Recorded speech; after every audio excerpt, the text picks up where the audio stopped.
Hello, everyone, and thank you for attending today's webinar, Expert Tips and Trends, Network Security and Remote Access, presented by Cloudbrink and Dell'Oro Group.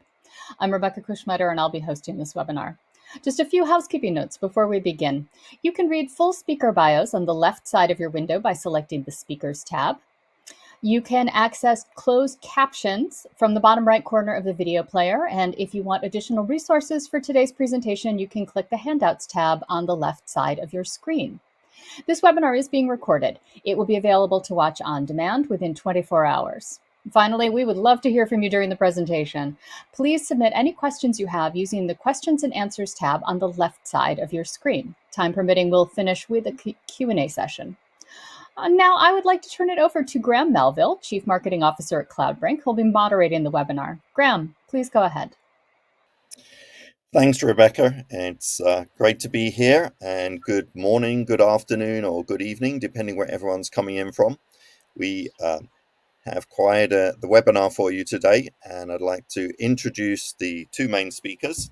So we have Mauricio, who is from Dell'Oro Group. They're a world-class analyst organization, and Mauricio is one of their senior analysts and one of our favorite. And along with him is Prakash, the CEO and founder of Cloudbrink.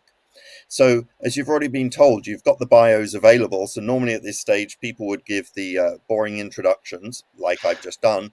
So I've actually challenged our speakers before we get into the webinar and the topic at hand, a couple of extra interesting things that they could say about themselves that would complement their bios, but not necessarily linked to their subject or the work they do. So let's see now. Let's have Mauricio go first, because he's in the middle of the slide here. Very good, Graham. Thank you for hosting today. Really glad to be here. So like many in the industry, I'm an engineer by trade, and in college I spent a year abroad in Germany, and all the coursework was in German. And in order to learn German, I spent the summer before I went to school on a dairy farm in Germany, milking cows. So think of someone like myself has never been on a farm, milking 100 cows every day, not by hand, but with a machine. But I was successful. I was able to learn enough German to be able to get through my coursework. Excellent. Thank you for that. Very interesting. Prakash, can you top that one? Thank you, everybody. No, I'm afraid I cannot. I'm a fairly boring person outside of Cloudbrink. The most exciting thing I've done in last 6 months is this past weekend, I ran Grand Canyon from starting from South Rim all the way to North Rim. But really appreciate everybody taking the time. Glad to be here. Excellent. Well, thank you very much for that. So let's kick off then. As I said, we have Dell'Oro Group here. We have some great research and information they have.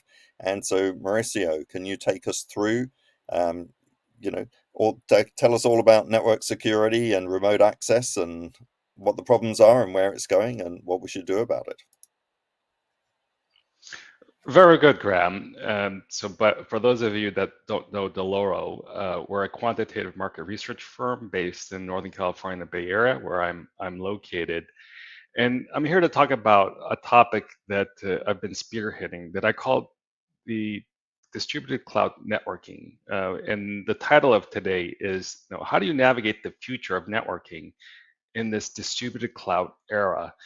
Because we are all bouncing back from the pandemic, which was a slap on the face for a lot of IT organizations and enterprises, because what we saw happen during the pandemic is this enormous amount of change that has taken hold, right? And not that change wasn't happening before the pandemic, it was, but during the pandemic and even post-pandemic, it's been on this hyper drive velocity where a lot of enterprise architects, a lot of IT teams are frankly behind the 8 ball.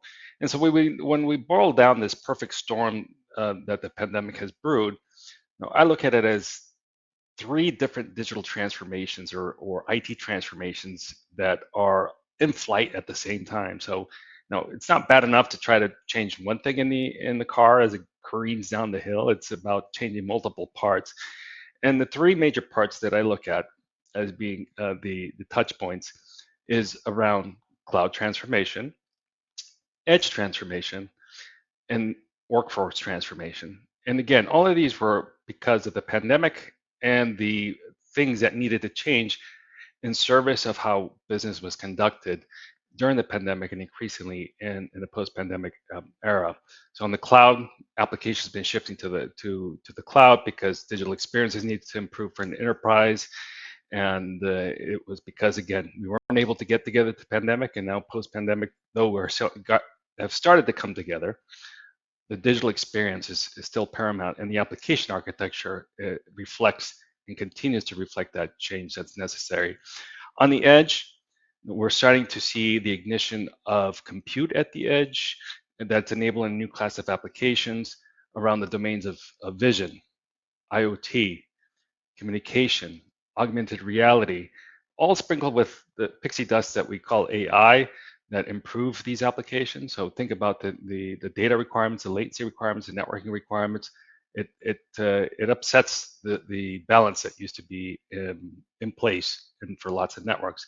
And lastly, the one that probably everyone suffered or experienced through the pandemic, as the case may be, is workforce transformation. So the shift from in office to remote, now kind of swinging, the pendulum has been swung towards the middle with hybrid, where many employees spend some time still remotely, some time in the office, and that again has upset the balance and required a new way of looking at the networks and the IT architecture. Now here at Dell'Oro, we're tracking a number of what I call modern enterprise use cases that are on this ring. And the way that I've organized this ring is looking at by what part of the IT landscape from a network perspective is impacted. You know, is it the user edge, kind of where users are coming into a network environment? On the opposite end, it's the application environment, the cloud environment, where the data and applications are being hosted. And then in the middle, you've got the wide area network or the middle mile, as the case may be. And you look at this as now a continuum where there are a number of different use cases. And I show here 8 of them that have come into view that are placing new requirements that are no longer serviced well by the legacy approach.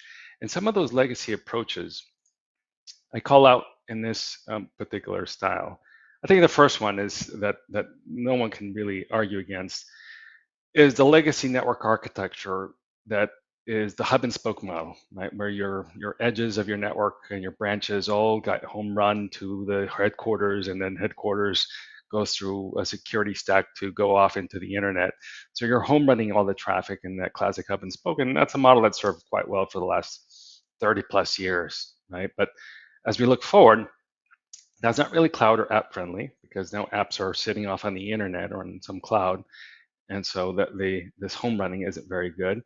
Now, it's the complexity and the rate of change is also very much against the grain of the velocity that business is taking place.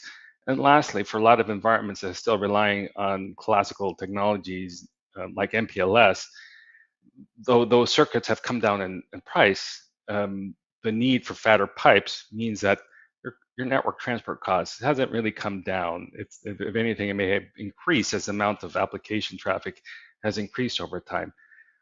Now, maybe I'm here a bit more controversial with my second approach, which is SD-WAN, right? Like SD-WAN came into the view from our perspective about 10 years ago. So it's a technology that has been around the block for a while. And in SD-WAN, the promise was, hey, we can shift from MPLS to commodity internet, no longer have to rely on MPLS.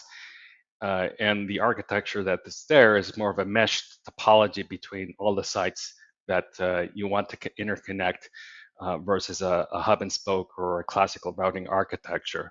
And what we see is that for a certain slice of the network, SD-WAN is a perfect solution still, but increasingly as people expand or try to take on a larger swath of their network under the SD-WAN technology banner, they start running into the scaling challenges, to performance challenges, because if you think about that mesh, now you are starting to run into some significant challenges. And how do you stitch everything together, and how do you make sure you ensure that the performance is spot on, in particular for the end user community? And all this breeds complexity. So we see that SD-WAN, though right for some of the environments, increasingly it is starting to be viewed as something, well, what comes after SD-WAN? And we'll talk about that in today's conversation. The third approach is, hey, let's just outsource it to a traditional comms managed service provider, which in my view doesn't offer the elasticity, right? Traditional comms managed service provider is a managed contract with humans that are backing up, that are helping in facilitating the negotiation, facilitating the rollout. And so you order a circuit, you order a network change, it may be not minutes or hours, it may be weeks. And again, in the spirit of velocity and things moving much faster than they've ever done before, I don't know about you, but that just doesn't work. And then we get to then perhaps an area that some of you started to run into, but I would assume that many have not.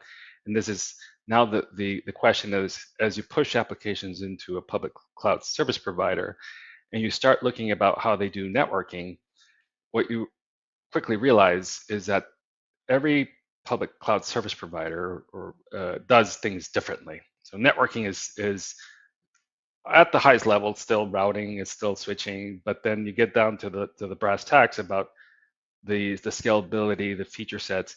It starts becoming very different. So it's almost treating each of the major public cloud service providers as a unique vendor, right? So think of going from perhaps a dual source strategy to now every public cloud that you add to your environment adds yet another vendor. So rather than just dealing with two vendors from a networking perspective, now you're dealing with 5 if you're in 3 clouds, plus you still have your 2 dual source corporate network service providers or equipment vendors. So that's a problem that's starting to come into view increasingly. So if we double click on the challenges, and I picked 2 in this wheel of modern use cases, now there are 2 that come to mind. The first one that is very challenging is B2B networking. So whenever a company buys another company, I quickly and very often see great amount of hair pulling in how do we stitch 2 networks quickly and securely, right? So because the integration is very complex, aligning different systems from company A, company B is very difficult and non-trivial, especially if you have things like overlapping IP addresses. Let's not even talk about security in terms of how do you make sure that only certain parts of corporation A can talk to corporation B versus just letting everyone from both corporations reach every other asset on the opposite side of the aisle.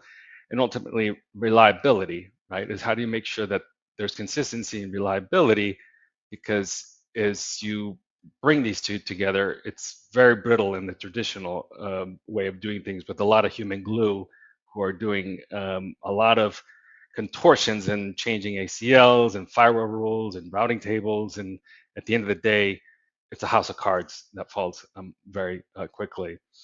Very similarly on the hybrid work, because I talked about how the thing shifted from remote during the pandemic to now kind of this middle ground where people aren't full-time.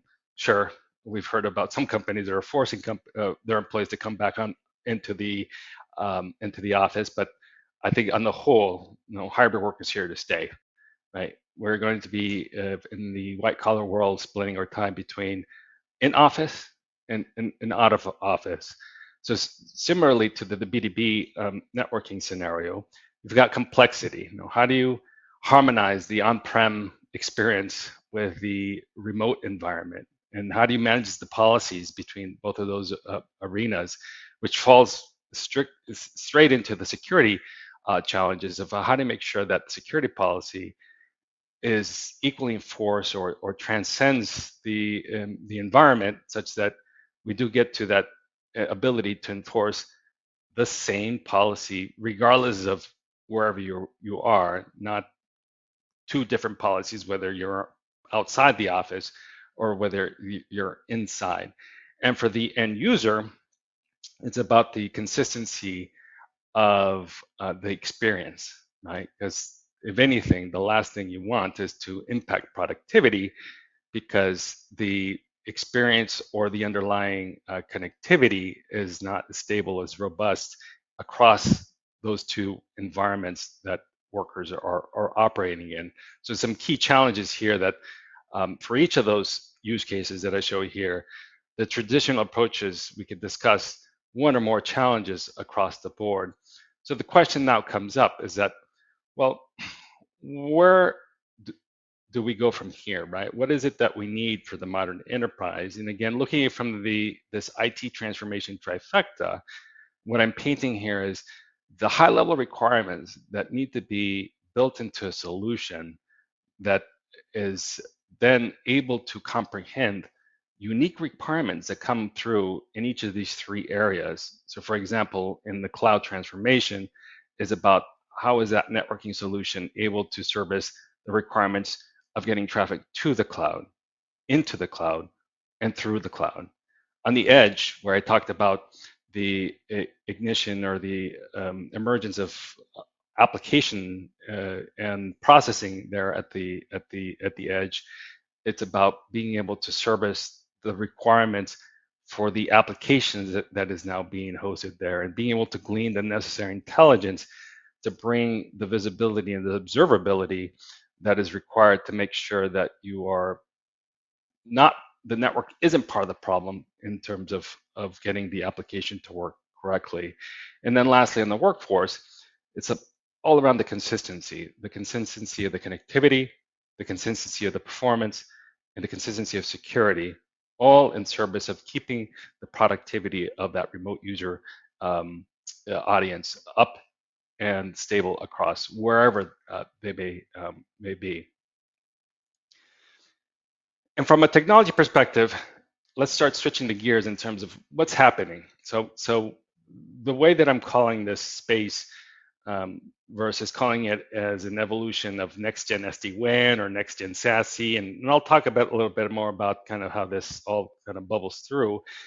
I'm calling it distributed cloud networking, because if anything, it's about taking the technologies that are either been in market for some time, like for example, in SASE, I considered it as the combination of SD-WAN, which, as I said, has been around for about 10 years now, and then cloud network security, a la SSC, which has ostensibly been around also a number of years, not as long as SD-WAN. But then there are other things that are coming into view here from our perspective that are newer, and the newer kids on the block, if I could say that.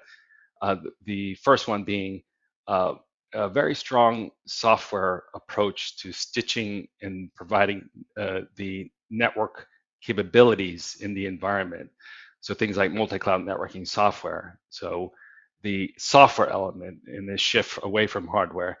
And the other area that we're starting to sink our teeth into are these engineered fabrics, more so than just a connectivity transport fabric a la MPLS. This is about being able to provide dynamic network as a service on the wide area basis at a moment's notice. And I'll talk about the characteristics here, because for some of you, NAS or even talking about things as a service from a network perspective may sound like it's not new. And unfortunately, the term has been used for some time, and I think it's been used for at least 8 or so years amongst the telecommunications community. But I want to distinguish the way that I'm defining it here as a WAN as a service fabric from the NAS, generic NAS term that has been used in the telecommunications industry in just a moment. And so this emergence of distributed cloud networking, again, is taking elements from these almost feeder technology areas and combining them in order to provide a networking solution that can go across the three areas that I talked about from a transformation perspective. And again, to double click on that aspect, the workforce transformation, the cloud transformation on the other side, and then the edge transformation. So I think the thesis here again is having a solution that understands that that spectrum of use cases, that wheel of use cases that I talked about, is solved by a solution that is starting to be a single solution that understands the spectrum of use cases, versus having point products or point technologies. It's about reducing simplification or complexity and getting to greater simplification to be able then to be able to address those use cases, and in doing so, gain some benefits.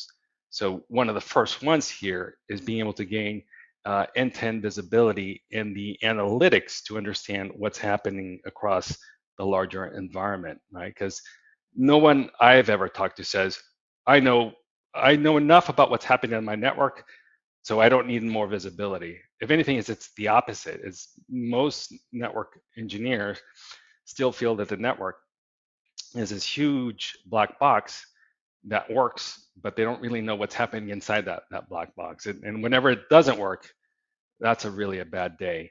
So we get greater visibility analytics. We get greater automation to be able to understand. And as these use cases come in from the three areas that I'm calling out here, you're able to get to value much quicker, not in weeks or months, but in minutes and hours. And then lastly, security is a key value here, being able then to think about security as a continuum that goes across these three theaters, and being able then to raise the security posture across the environment. And from a consumption perspective, what we see here happening is a world shifting from the world of hardware, where it used to be hardware widgets, hardware routers, hardware elements and CPEs, what have you, to a greater focus on software and as a service, so being delivered from the cloud. In that, then the economic model changes from a CapEx and OpEx perspective. Now, for some, that's a great thing to be able to think about your budgeting process from CapEx to OpEx. For others, it's a little bit of a new thing. But in general, the world tends to be going across the IT landscape from this CapEx to OpEx and provide the ability to do better or more consistent budgeting versus these huge lumpy CapEx spends that then get depreciated over 5 to 7 years.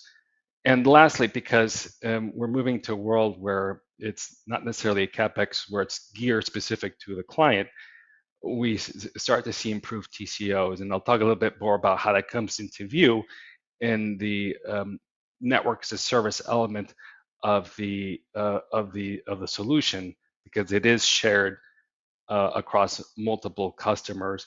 And by not having to buy gear hardware specific just for your usage, you're amortizing any underlying hardware across multiple customers, just like in public cloud, as done for compute servers.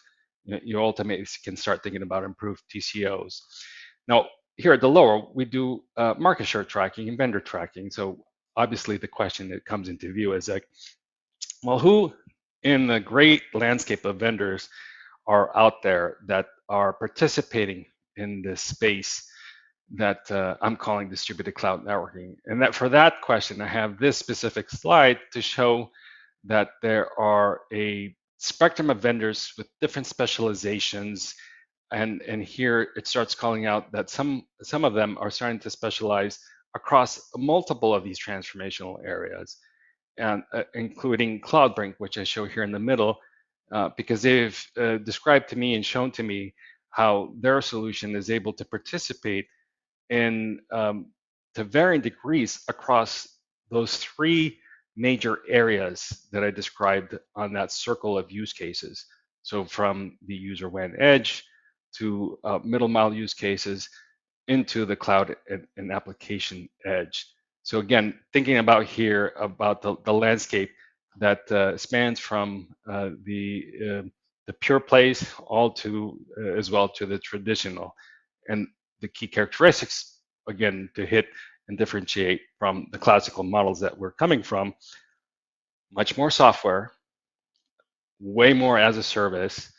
It's a OpEx model, And it's one where the consumption models are measured just in public cloud are measured to stand up a server in seconds. Here in networking world, we want to get to that same level of speed and be able to stand up networks at a very fast pace and be able to bring together what we need and address in a very short amount of time. Now, what I want to leave you with here before I hand it back to Graham is just some questions about how are you addressing this space that I call the transformation trifecta? Because I'm sure all of you are thinking about or in the middle of one or more of these areas that I called out. And so the questions that come into view are the four that I show here. It's like, how are you meeting the demands of the modern enterprise applications, remote work and edge computing, right? It's like, what are you doing in order to be able then to make sure that the network isn't part of the problem, but part of the solution? From a security perspective, how is it that you're embracing the zero trust principles into your network fabric to elevate your security posture? Thirdly, how are you providing that elastic on-demand network capability to your enterprise and not becoming a bottleneck because you tell your business, oh, it's going to take me 3 months to stand up that network that you requested. And then lastly here is how are you simplifying operations and enhancing your policy and security and leveraging the strengths that you have at your disposal? I think once you start answering those questions, you'll start realizing that the way that you have been thinking about it may not be necessarily the way that you need to be thinking about it as you move forward. And at Dell'Oro being quantitative in nature, we've already started to track the dimensions of this market that we call distributed cloud networking. And we're forecasting some very fast rate of spend here as things that come together and come under the umbrella of distributed cloud networking. So we see some very bright days ahead for this space. So hopefully you've taken some nuggets away. And with that, I'd like to hand it back to my host, Graham. So take it away, Graham. Thank you, Mauricio. So yeah, cloud, edge, and workforce, those trifectas. So just encourage our audience to ask questions, anything, we're not going to call out your name or tell people where you're from or anything. So no question is off the table. So please do put those in. And just another point that I meant to bring up earlier, actually, at the end of the presentation, there'll actually be an opportunity to get access to a free networking tool that may help you in some areas that we've discussed. So we'll be bringing that up at the end. But for now, I want to bring on Prakash Manna. Prakash is, remember, the CEO of Cloudbrink. And when we talk about bringing together the network end to end and the workforce wherever they are and wherever the resources are, Prakash, that sounds like something that you talk about quite a bit. So why don't you tell us a little bit more about Cloudbrink and how Cloudbrink fits in? So over to you. Thank you, Graham, and thank you everybody for dialing in. I was taking copious notes as Mauricio was walking through how he sees the industry, how he sees the market, and couldn't agree more with the aspect that he defined as the IT transformation trifecta here between cloud, edge, and workforce transformation. In fact, when we speak with global CIOs and CXOs, one of my most exciting part of the job to speak with some amazing leaders globally and challenge us on the problems that they are facing and how we can help them, how we can partner with them. The two things that come up all the time, almost in every single conversation, is in no particular order, is a rise in the hybrid workforce. As Mauricio talks about, it's not about one extreme, everybody in office, or the other extreme where everybody's working remotely. It's about finding that right balance of hybrid nature of the workforce. So that's one. And then the second part is, as you see on the right hand side of the screen, that their applications and data are moving at an unprecedented pace.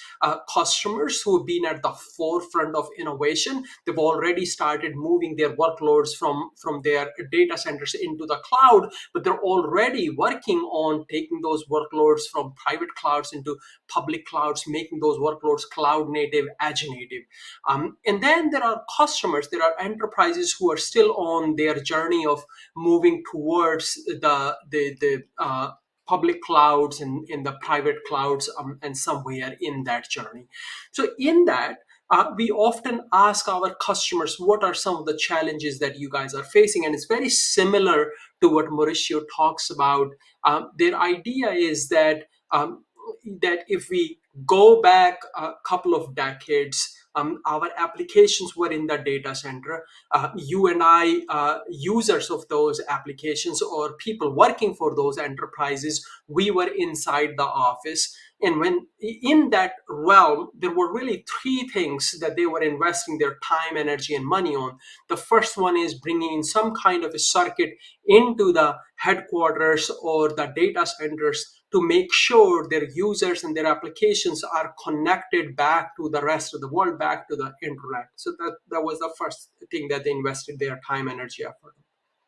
The second one is when you have a connection coming into the office, you apply some kind of a role-based access control so you can divide up that connection across different applications. Some applications are private applications, some applications require public connectivity, etc. Similarly, they would divide that connection for end users. Marketing team can access marketing resources, engineering team can access engineering resources, so on and so forth. So the first one was connectivity, the second one was access control. And then the third thing is that once you have your users, your application in a particular location, you will apply some kind of a perimeter firewall of the choice. There are so many firewalls available in marketplace to make sure all your resources are protected. And the challenge that they posed us is that as their users, their applications and data are moving at unprecedented pace, are there ways to take this entire stack of connectivity, access, and security and somehow left shift it to wherever their users are and sort of uplift to wherever their applications are in the cloud, in the edge, anywhere, everywhere. And that's exactly where Cloudbrink comes in. We have built a global mesh that allows enterprises to connect their users and applications in a singular fashion. This platform allows you to achieve three goals as an enterprise. The first one is the entire fabric is a zero trust access fabric. So the moment you bring an application, whether it's an internal application or a public application, multi-cloud, private cloud, data center application onto the fabric, applications become STP compliant. It is a zero trust architecture. And at the same time, as you bring your users into the fabric, the users are also getting STP compliant zero trust access, where the platform takes into consideration the user identity, the device and identity, the network through which the user is coming from. And based on all of this context, they will give a certain level of access to whatever application the user is using. And simultaneously, you can have your infrastructure be built in a way that you've got applications that are in data centers that are still hosted in data centers. You have applications in private cloud, Equinix or wherever, and you have public facing applications. Your users don't have to worry about it. They just jump into the fabric, participate in the Cloudbrink service, and by doing so, they are able to have the right appropriate level of access to those services. The next part of the platform is this built-in capability of multi-cloud. We know in this journey of moving applications or data from data centers into public clouds, into private clouds, into making your application true edge native, cloud native applications, enterprises are at different places in this journey. And some applications are built for that particular architecture. So the goal is that the fabric should be able to deliver a multi-cloud hybrid connectivity where, as I mentioned before, a user doesn't have to worry about knowing, oh, for data center applications, I need to go to this gateway. For my AWS applications, I need to go to that gateway. That level of sophistication, there is no room for it in the modern architecture. Users should be able to simultaneously access multiple clouds. Yeah, enterprises should be able to seamlessly connect different infrastructures together for them, and IT administrators should have complete visibility of this entire platform. And finally, look, we're all together. Security without productivity is productivity and security, they go hand in hand. We can't just go with one with sacrificing the other. So striking the right balance between and being able to deliver secure productivity to our end customer is a critical goal for every enterprise.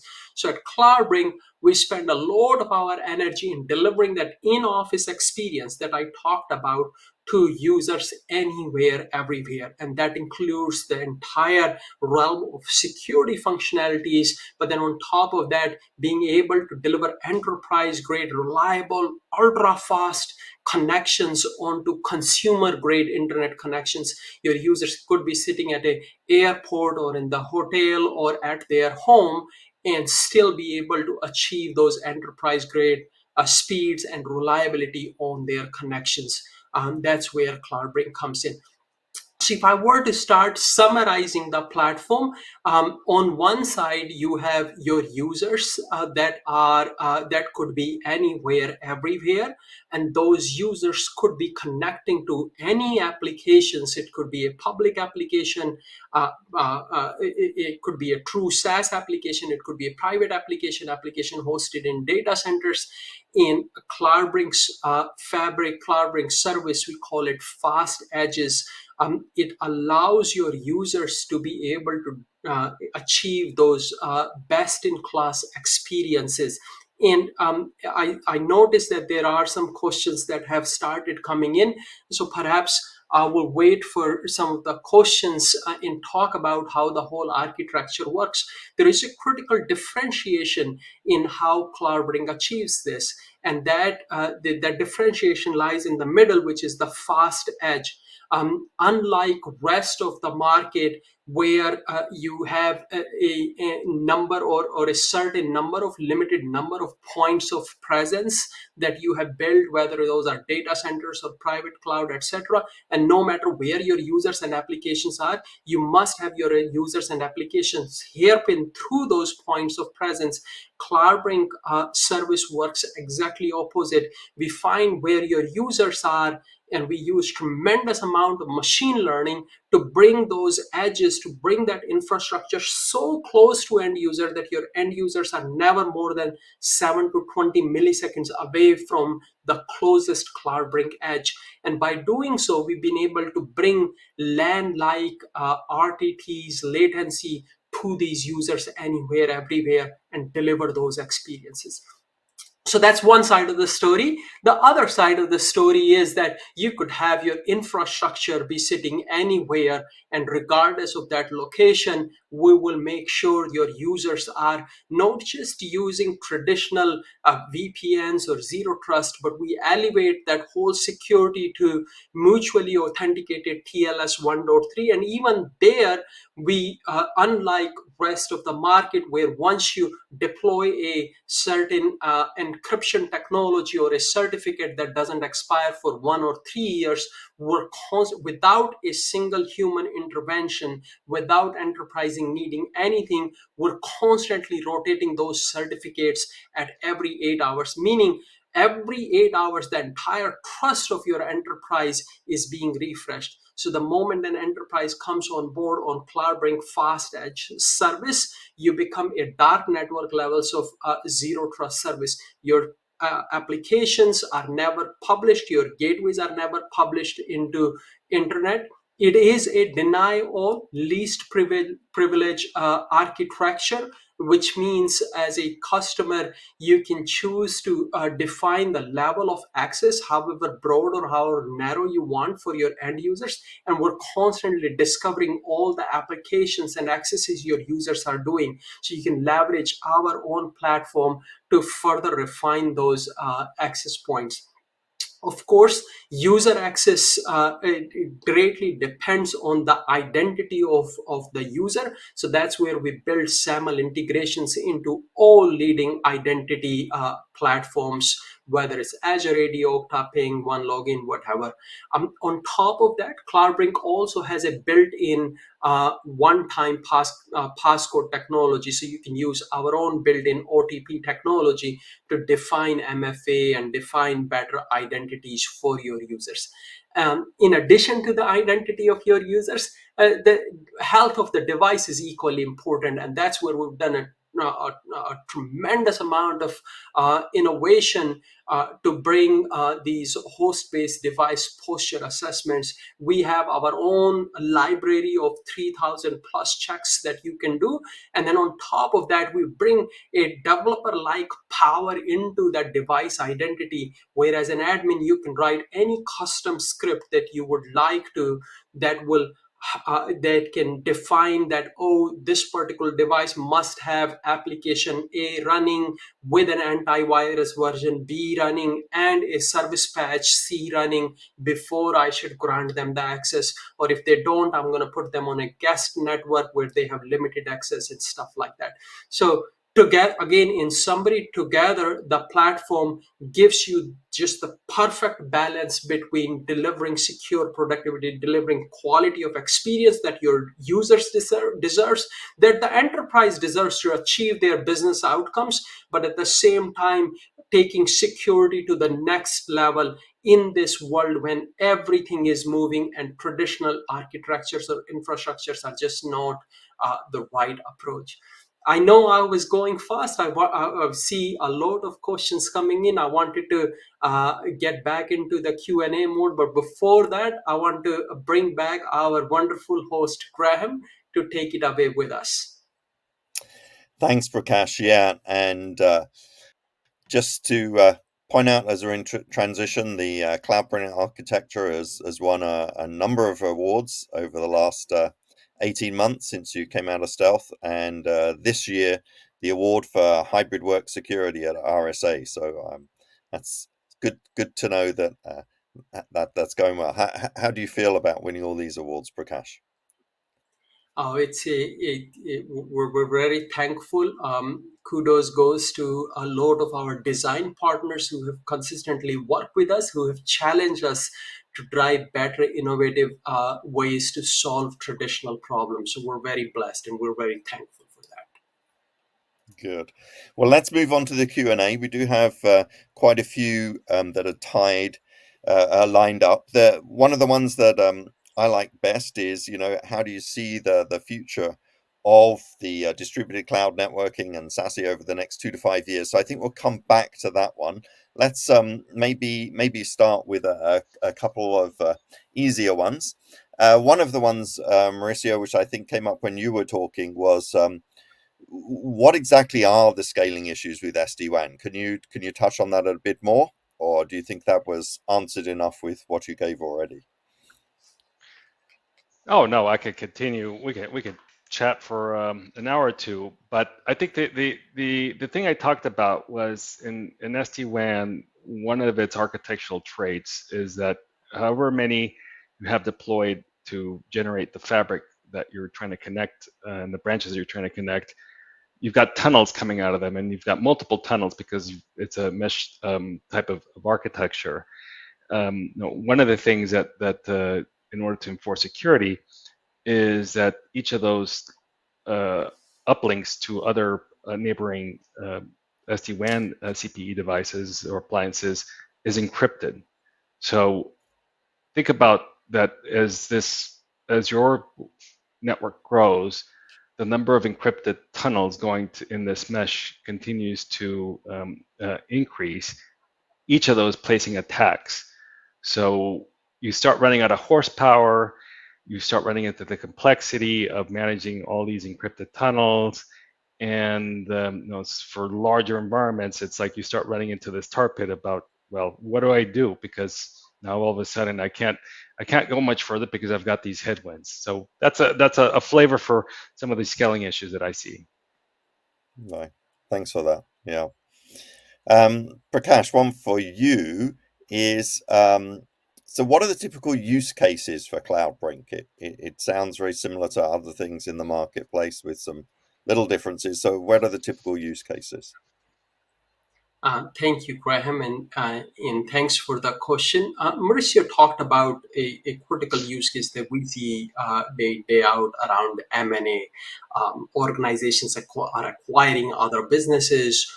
There are overlapping networks. How do you merge both of them together? And more importantly, how do you deliver those services to your end users? So that's one that we see quite a bit as well. We do have some material around the use cases. So let me just pull that up here real quick. Here are some additional use cases that we see very often as well. Starting from left to right. The first one is we spend a lot of our times in what we call metaverse developers that are building next generation metaverse applications. Think of them as gaming developers, developers that are building more intelligent, inclusive applications and stuff like that. So the use case is very simple. For organizations that have taken a hybrid work approach, when developers are inside the office, they are able to do 7 code check-ins, and these codes are big blob of data that is being pushed back and forth between wherever your code repository is and wherever the developer may be working from. So the challenge is when you're in the office, you're able to do 7 code check-ins, but when you're working from anywhere, you're working twice as hard, and you can barely do 2 check-ins because you don't have, as a developer, you don't have the right set of tools, or the IT has not provided you with the right set of tools to be just as productive as you were inside the office. So that's a use case that we see quite a bit as well. VDI is another use case, especially in hedge funds, equity researchers, banks. We see quite a number of customers using VDI with Bloomberg as well. VDI is a very network sensitive app because you're streaming a lot of pixels back and forth, and that puts a lot of load on the network, and any level of even 0.1% degradation in the network. So even if your network is 99.9% reliable, you can see significant sluggishness in your VDI mouse movement or keyboard strokes as you are typing. So we spend a lot of time on with our customers in solving that problem, and how do we deliver a native desktop experience for users that are on those VDIs. Video conferencing, whether it is in e-health or it has to do with customer success organizations that are either near shore or offshore in Philippines, Malaysia, India, Southeast Asia locations, they constantly complain about network degradation that is impacting their customer service agents being able to resolve issues for their customers, so NPS going down. And then obviously we spend a lot of time on in replacing traditional VPNs and zero trust solutions and bringing our customers to this newer technology that delivers a much better, far beautiful experience and elevated levels of security. Back to you, Graham. Thanks for that, Prakash. Actually, because it kind of ties in, I'll give you that there's a couple of other questions that are very similar. One is how do you measure employee productivity, and the other is how do you achieve the 30x performance? So maybe you could briefly answer that, and maybe you can point people to some more resources at the end if they want more detail. Absolutely. Again, there is a lot of, since we spend a lot of time in this area in providing ROI, in providing concrete productivity improvement measurements for our customers. Let me just show you some data points here. Here is a customer of ours. Every dot here represents a user, and the color of the dot represents the platform that that user was on. And one way to measure productivity is understand the workloads for your customers. So in this particular case, the workload was the end users were transferring whatever they were doing can be equivalent to a HTTPS 100 MB transfer. From the y-axis, you can see traditional platforms taking anywhere from 0 to all the way up to 800 seconds to transfer that amount of data, which are typical speeds on a VPN, on a ZTNA platform. With Cloudbrink, you will notice it's a straight line. If we change the scale of y-axis into logarithmic scale, you will see a lot of data points around 20 milliseconds. And there is a wide variance in those data points because networks varies quite a bit based on when I'm at home, what my neighbors are doing, what my kids may be doing, etc., etc. So here is an excellent example how Cloudbrink is 30x faster than anything else that this customer is doing. This is production data. When you go to the page for this webinar, you all will have access to a tool that allows you to get these results for yourself. It will have a lot of material that will explain how we're doing what we are doing, and we're welcome to address any additional questions. Feel free to reach out to us. Okay.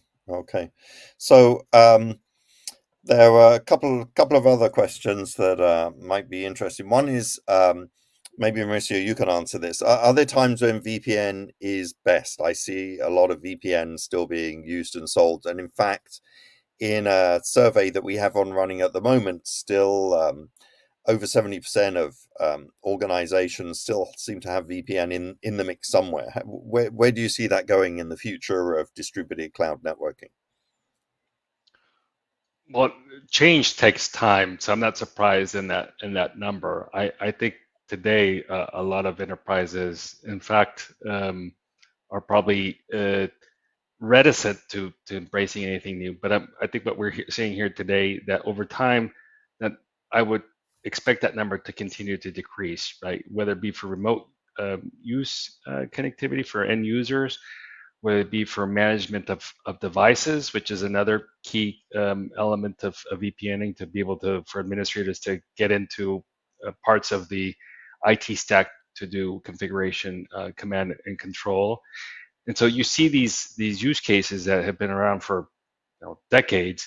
It's going to take some time, but if anything, I think with the approaches that we're discussing here today, it's an opportunity to rethink and slowly shift away. So the way that I would answer that is that it's more so not a question of are there use cases that will always be relevant for VPN. It really is a question as to what's the right time frame to shift away and do something more progressive, like what we've been discussing today. Yeah, thanks for that. Yeah, and another thing, if I may add a little, there's a lot of CVs and issues around VPN hardware right now, so it might be a good time to move. So I said we come back to that question, so now I feel we've got to. So we're running out of time, so we'll make this the last one. But maybe you could just give us 30 to 60 seconds, if that's at all possible, on where you see distributed cloud networking, SASE, and other things that we've talked about going in the next 2 to 5 years.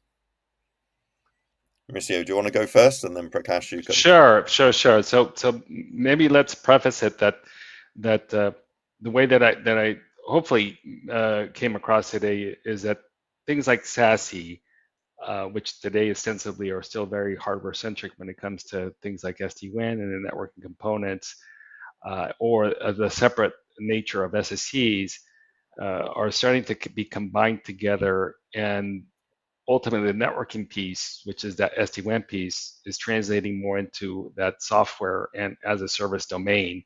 So if anything, that's kind of already a fundamental change, right? Like for some of the audience here, it probably they're not even on a SASE architecture of doing SD-WAN. So what we're here to discuss is kind of like what's beyond that in terms of what the future holds. And hopefully what they're walking away with is like, well, if you're still on the legacy approach of a hub and spoke with access routing and VPNs and the traditional perimeter-based firewall architecture, then perhaps conversations like today hopefully are food for thought about, well, should I leapfrog where we could say SASE 1.0 came into view 4 years ago during the pandemic, and really look at then the evolution of SASE in the context of distributed cloud networking and embrace where things are going now versus going through the journey of doing SASE 1.0 and then ultimately sometime down the road think about, well, how do you get to that next iteration of the IT architecture. Right. Thanks. Prakash, what are your thoughts? Very similar to what Mauricio said. Hopefully, audience are walking away with the evolution of SASE will include three things. The first one is how do we deliver that in-office experience to our end users, where it's not a argument between should I deliver better security or should I deliver better experience? How can we diffuse the two things and deliver in a consolidated platform? So that's number one.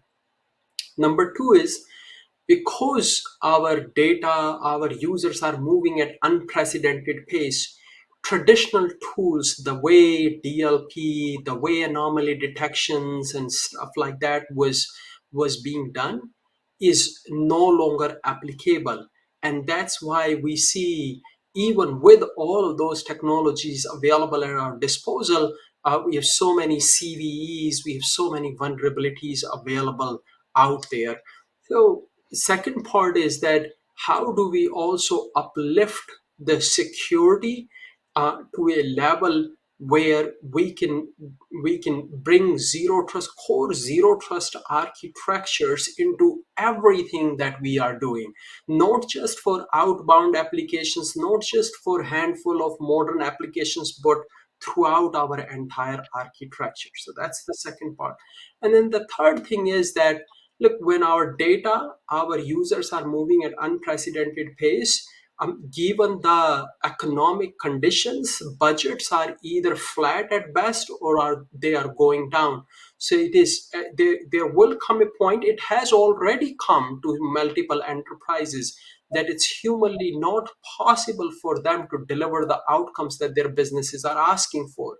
And that's where the beauty of one of the things Mauricio was talking about is, how do we take a piece of hardware or an infrastructure and convert that into a true SaaS, so that instead of customers or IT admins on the hook of managing 50, 100, 200 different gateways globally and patching them, all of that, how can you turn that into a SaaS service so they're just consuming this platform much like anything else that they're used to of consuming, whether it's Office 365 or anything else. So that's where we see the evolution of SASE, which is convergence of experience, security, and converting infrastructure into pure SaaS. Thanks. Okay. Well, we have now officially run out of times. And so any questions we didn't get to, we will answer offline. One of the questions was about backup material, follow-up materials and briefs. Here's some other resources that you'll find. We tried to put together some of the resources that we thought would be most useful. And so you can find those at cloudbrink.com/June webinar. There'll be the access to the free networking tool that I talked about earlier. So you can fill in a brief questionnaire and get a free packet loss tool that will help you measure the effectiveness of your current tools. There's an explanation on packet loss, what is personal SASE, some more information on that 30x faster, prove it, that Prakash talked about, and of course, always the option for a demo. So with that, I will hand back to Rebecca. All right, well, thank you so much. And thank all of you for attending this Fierce Network webinar and submitting all your great questions. I'd like to thank our speakers for participating, and Cloudbrink and Dell'Oro Group for presenting today's webinar. A recorded version of this webinar will be available to you to access within 24 hours using the same audience link that was sent to you earlier. Thank you again for joining, and we look forward to seeing you at future events.